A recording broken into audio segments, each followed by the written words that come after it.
Hey guys, Monk here. This is gonna be a replay analysis of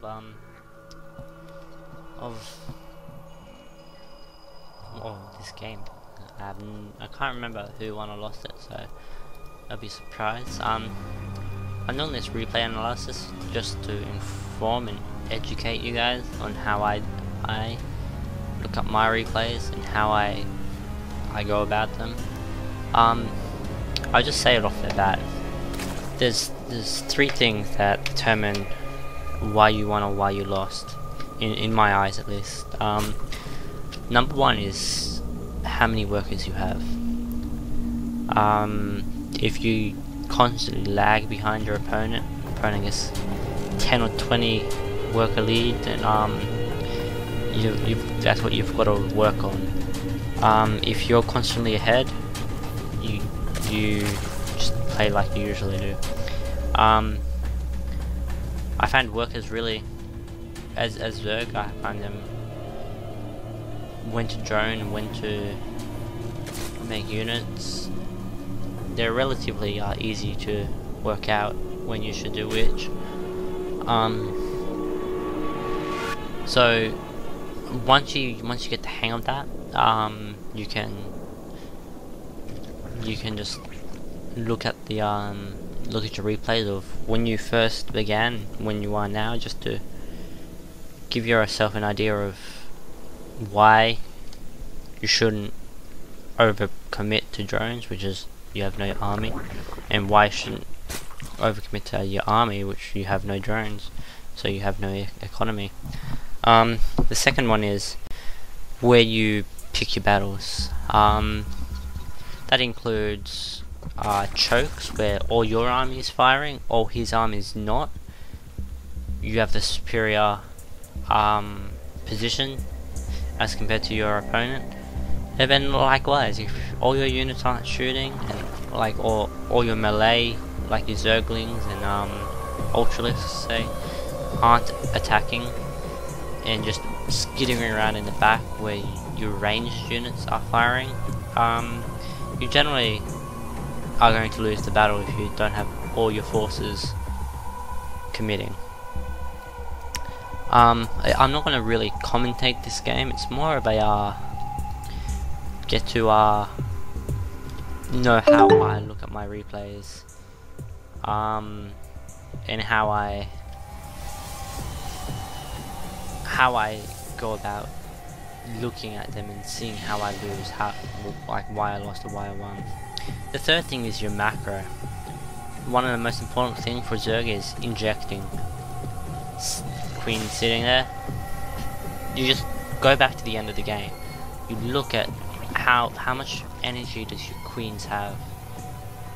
If they're constantly maxed, like if you go back in time to when your queen's not maxed, and then look at how long you could have injected for. Constant reminders like inject. If you just keep thinking that over, you'll get it. Some people prefer voice loopovers of them saying, "Have you scouted? Can you expand? Can you drone up still?" That type of stuff. Whatever works the best for you. Generally, after you've gone through these three things, you'll find out why you have won, why you have lost. I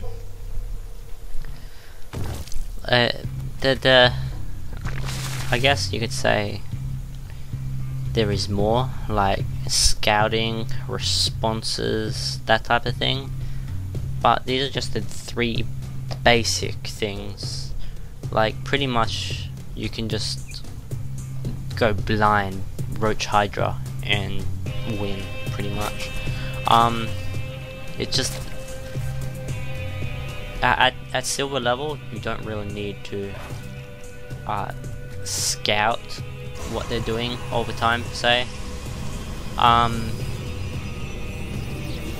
It's just like when you start getting up to gold, when the actual plays start.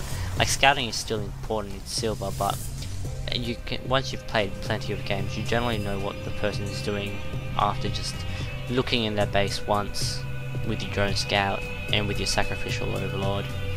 And that's, you can generally find out what they are doing, what they're not. But yeah, it just comes down to experience with the game. I do like to scout a lot. It's one of my, I think one of my strengths. I scout frequently, especially if I feel comfortable and in the lead. I will constantly sacrifice overlords, overseers, whatever, to finding out what they're doing. Like I think I actually lost this one now that I'm remembering it. But this scouting is one of the strongest skills you can have as a player. If you know what they're doing, you can react to it and produce the right units, so you have the right unit composition to win. But yeah, you've got to look at those three things, and then you look onto these furthermore advanced replay analysis things. So I say them again: drone count, battle positions, and your macro. It's nearing the end of the game. By the end of the, like, drones at the end of the game, I mean like just when you've still got your armies, like the bulk of both of your armies, is when you should, you know, look at how many drones you have compared to them, and that type of thing. It's just knowing when to drone, knowing when to make units. Nobody's ever going to be pro and know everything, you know. But yeah, the battle positions. As you could see there, we both don't have a big enough army for the positions to really matter. Like just there, that was a bad battle position. 2 roaches were just dawdling there. Another one was just jumping around. Yeah, it's something, again, you know, out of experience. Like, say you got 2 armies fighting there. One has like a bigger army here, but it's comprised more of ranged units, and another army is over here comprised more of melee units. You generally the ranged units will win because you've got such a, I would say, narrow choke that most of the units can't attack.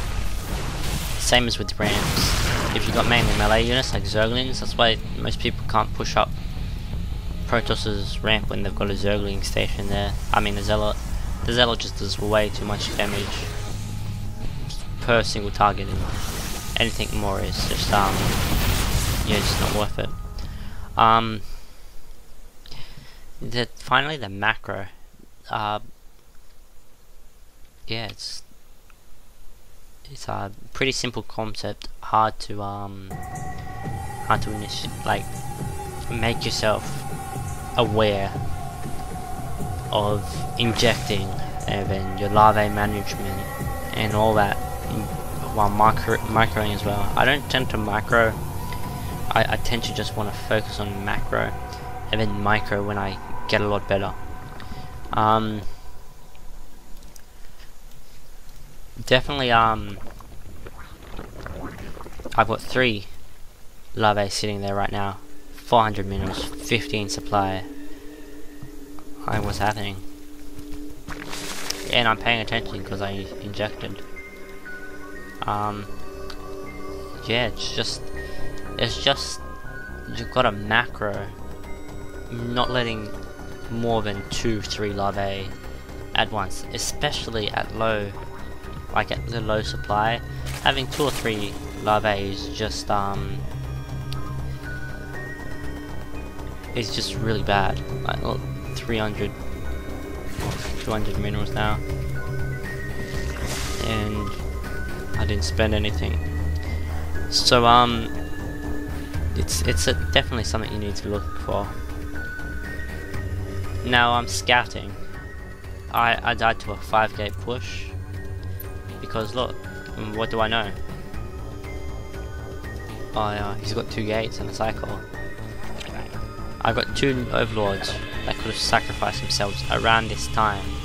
I know he's got warp gates now, but I could have sacrificed this overlord or this overlord to see how many warp gates he had, or if he was going Stargate or anything like that. I put up a spine crawler because I was uncertain, but I could have just saved the 100 minerals and the drone and just sent in my overlord there. It's just little things like this that you have to look for. Yeah, I got completely outplayed, but I could have won. That's if I macroed correctly, if I like not injecting right now. Yeah, it's just you've got to constant look at all this larvae just sitting here. It's because I don't have enough drones. My army, 14 Zerglings, 1 Roach, and I've got 20 drones. I definitely need more. I sacked 2 drones for spine crawlers that could have been put later. If you look at it, the Everon cam, look, he's thrown down his extra 2 gates, and then the last gate that I did not scout. Like I said, it could have all been prepared for. Like, I think I was preparing for it anyways. Like a standard 4-gate push right now. But yeah, I have no money because I don't have any drones. I'm trying to make up for it now by making drones. I made another overlord as well when I've got one just about to pop, and I'm not even near supply yet. I had 2 ready to pop. It's just little things like refining. Like, this build could have worked. I could have got what, 2 extra. Yeah, what, that's 200 minerals. I could have got nearly 3. Because I'm fine for gas. I could have nearly got 3 roaches off. And look, here's the pressure. I macro. I could have had those units before about to pop. Pretty much. Like maybe 10, I wouldn't say 10, maybe 4 or 5 seconds. That would have been popped right now. Could have changed the way this fight came. It's just little things that you have to refine your play on. That you've got to build workers all the time, unless you've got a full saturation on each base. So that's the number 1 thing to look for is drone count. How you fared with your drones. The second thing is the battle positions. Like again, having a melee heavy force on a small choke compared to a range heavy force with your opponent. Third thing is how you macro.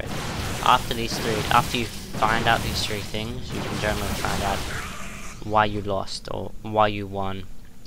And then once you've got those 3 things, you feel like you've got those 3 things down, you can go ahead and look at, did I scout enough? What else can you look at? Did I get the right unit composition based on what I saw on the scouting, from my scouting? Did I sacrifice too many units for a dead cause or something? All those advanced things like that. Yeah, it's just that's how I do my replay analysis. A lot of people just go, hey, I won, why should I look at a replay? Or hey, I lost because of this thing. I already know I lost because of this. Like, already knowing because you lost because of that is I guess you say that's okay, but you could have gone 1 step further and seen if there was any contributing factor of why you lost. Like, say you lost because you didn't have enough units. Was that because you didn't have an economy that could support that amount of unit production. So it all comes down to these 3 basic routes. Then you can go into the advanced stuff. So I hope you like that, and I'll see you guys on my next cast. Oops, I did not mean to do that. I'll see ya.